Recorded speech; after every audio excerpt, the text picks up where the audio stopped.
थोड़ा सा नीचे है और जुंडला में ब्याही हुई थी, मेरा भांजा है जिधर ब्याही हुई थी जी। और उनकी आपस में कोई अनबन घर में होगी। तो उसके बाद चलो हमारा उनसे बैठना हुआ, हमारी बातचीत चल रही थी, लेकिन 11/5 को हमें पता चला कि वो थाना 32-33 सेक्टर में आ गए और यहाँ पर आकर उन्होंने एप्लीकेशन दी जी। तो पहले तो हमें यही समझ नहीं आया कि ये एप्लीकेशन यहाँ कैसे हुई, क्योंकि या तो सोकड़ा का तरावड़ी थाना में पड़ता है या सदर और जुंडला का तो चौंकी वहां और सदर थाने में ये मामला बनता है। लेकिन जब हमने आकर यहाँ देखा तो एप्लीकेशन के बीच में लड़के के पिता और भाई के ऊपर रेप की कोशिश का मुकदमा डाल के 376 और अन्य भी कई धाराएं जो वो उन पर लगा दी गई जी। तो हमने यहाँ आकर रिक्वेस्ट की SHO साहब से, मैडम से, कि ऐसा तो कुछ है ही नहीं। तो ये लेकिन उन्होंने, मैडम ने उनसे बढ़िया वाले पैसे लेके और ये धक्के से मुकदमा यहाँ दूसरे दिन हमारी FIR दर्ज करवा, यानी पैसे लेके FIR भी दर्ज। बिल्कुल जी, पैसे लेके FIR हमारे खिलाफ। यहाँ की FIR वैसे तो बनती नहीं, तो सीधा पैसे लेके ही उन्होंने किया। उनसे पैसे लेके जब इन्होंने ये मुकदमा कर दिया, उसके बाद हम जब ये दर्ज हुआ, हम SP साहब से मिले कि साहब यही बात है। उन्होंने कहा कि आप आईओ से बात कर लेना।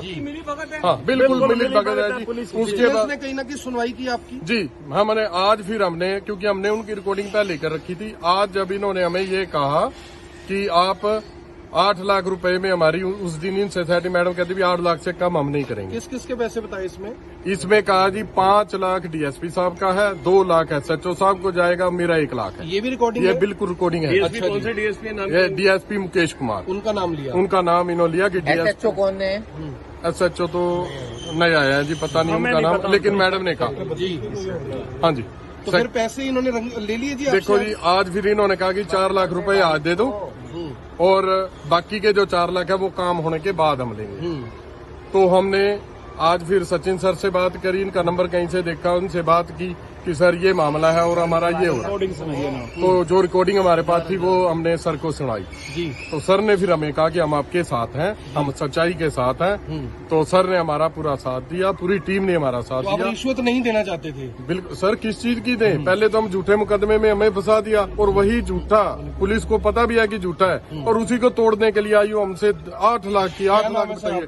नवजोत सिंह संधू, और मैं बीजेपी ग्रीवेंसेस कमेटी मेंबर भी हूँ बीजेपी से जी। और आज देखिए हमारे मुख्यमंत्री, हमारे ईमानदार, हमारे गृह मंत्री, ऐसा कुछ नहीं है, ये झूठा हमारे ऊपर मुकदमा दर्ज हुआ है, इसकी आप इंक्वायरी कीजिए। तो SP साहब ने ये कहा कि कोई बात नहीं, हम इंक्वायरी करेंगे, इंक्वायरी करके उसके बाद इनको अगर गलत है तो हम पर्चा दर्ज नहीं करेंगे। लेकिन जब रेप के प्रयास का, हाँ रेप के प्रयास का, उसके बाद जब हम DSP साहब के पास, हमें DSP ने, मुकेश कुमार हैं जो सिटी DSP, उन्होंने हमें बुलाया आज से 4 दिन पहले। तो जब हम वहां गए तो वहां जाकर भी DSP साहब ने भी हमारे से कोई सीधी बात नहीं की। जब हमने ये कहा कि सर, वो कहते लड़की ने लिखवा दिया, भाई हम इसको कुछ नहीं कर सकते। हमने कहा सर, लड़की अगर गलत लिखवाएगी तो ये थोड़ी है उनको फांसी पे टांगेंगे। आप सच्चाई देखो, जो सच्चाई होगी आप कर दो, तो हम उससे सेटिस्फाई हैं। लेकिन DSP साहब ने भी हमारी बात उस तरीके से नहीं सुनी।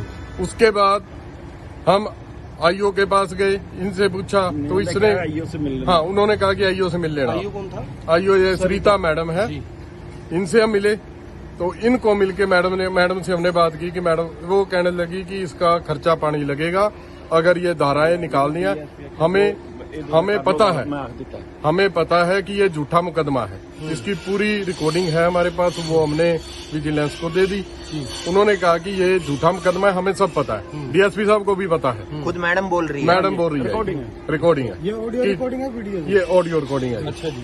ये रिकॉर्डिंग में बिल्कुल सारा मामला खुल गया और उन्होंने कहा कि ये DSP साहब को भी पता है कि ये मुकदमा झूठा है, लेकिन अब इसको अगर धारा आपने हटानी है तो 10 लाख रुपए लगेंगे, फिर मैं ये धारा तोड़ूंगा। कौन सी धारा हटाने की? 376 है, उसके साथ 511 है, 1-2 धाराएं हो रही हैं। तो ये 4 लोगों के खिलाफ, एक लड़का, लड़के की मम्मी और लड़के का डैडी और उसका भाई। रेप के प्रयास ये का मामला बताइए, 2 लोगों के खिलाफ था। हाँ। मामला गंभीर इसलिए है क्योंकि डीएसपी साहब ने बोला कि धाराएं हट नहीं सकती। और हमारे एसपी साहब इतने ईमानदार हैं, इसके बावजूद भी एक बीजेपी के नुमाइंदा होते हुए भी अगर मेरे से ये तो आम जनता के साथ ये थानों क्या में हाल लाखों रुपए की रिश्वत चल रही है, इसका मतलब करार सर देखिए अब 8 लाख रुपए तो एक हमारे इसमें ही सामने आ रही है बात ये। तो मैं ये गुजारिश करूंगा तो बाकियों के खिलाफ भी कोई आप कुछ करेंगे? एक बड़ा मामला दर्ज है जिसमें दहेज के एलिगेशंस है और साथ में रेप के एलिगेशंस है। जो कंप्लेनेंट है उनके परिवार वालों के ऊपर है। तो उन्होंने इनको अप्रोच किया था कि जो हमारे ऊपर एलिगेशन और हमारे परिवार वालों के नाम जो लिए गए हैं उनमें एलिगेशंस झूठे हैं जी, तो इसमें आप सही तरीके से जांच कर लीजिए और रेप के एलिगेशंस जो झूठे हैं उनको आप वेरीफाई करके रिमूव करवाइए। तो ये बार बार उनको यही रिक्वेस्ट कर रहे थे, तो मैम उसको बार बार बना के कि इसमें तो खर्चा पानी लगेगा। तो फिर इन्होंने कहा जी वैसे तो झूठे ही हैं एलिगेशन, चलो बताओ फिर क्या खर्चा पानी लगेगा। तो मैम ने फिर उसमें बताया कि इसमें देखो 10 लाख रुपए लगेंगे। जो एक्चुअल डिमांड है उन्होंने अपनी की कि 10 लाख रुपए हमारे को आप ब्राइब के तौर पे देंगे तो हम आगे आपकी हेल्प करेंगे जी। तो इन्होंने जैसे कंप्लेनेंट साइड से रिक्वेस्ट की गई, इन्होंने बताया फिर कि चलो कम कर लीजिए। फिर मैम ने नेगोशिएशन पे आते हुए उसको 8 लाख रुपए में सेटल डाउन किया, जो रिकॉर्डिंग में भी है ये इनके पास। और 8 लाख रुपए में भी इन्होंने पूछा कि 8 लाख रुपए मैडम आपको देंगे तो फिर हमारे को कैसे न्याय मिलेगा ये बताइए। तो फिर मैम ने जो इनको बताया कि 8 लाख रुपए में से डीएसपी साहब को 5 लाख रुपए देने हैं जी, एसएचओ साहब को 2 देने हैं, मेरे पास तो 1 ही आएगा। ये रिकॉर्डिंग में है? ये रिकॉर्डिंग में है, जैसा कि शिकायतकर्ता हमारे को बता रहे हैं जी। तो वो एक जांच का विषय है, वो करेंगे आगे जांच। अभी क्या है, आज इनको पैसों की डिमांड के साथ बुलाया गया था कि आप 2 किस्तों में दीजिए। 4 लाख रुपए जो हैं वो आप पहले दीजिए, 4 लाख रुपए जो हैं वो आप काम होने के बाद दे दीजिएगा। तो आज जो ये पहली किस्त के लिए इनको बुलाया हुआ था, इन्होंने फिर हमारे को विजिलेंस को कंप्लेंट दी है और 4 लाख के साथ उनको रेड हैंडेड यही सेक्टर 32 थाने में बुलाया था, सेक्टर 32 में इनको वहीं से गिरफ्तार किया गया जी। तो पैसे थाने में ही लिए सर इन्होंने?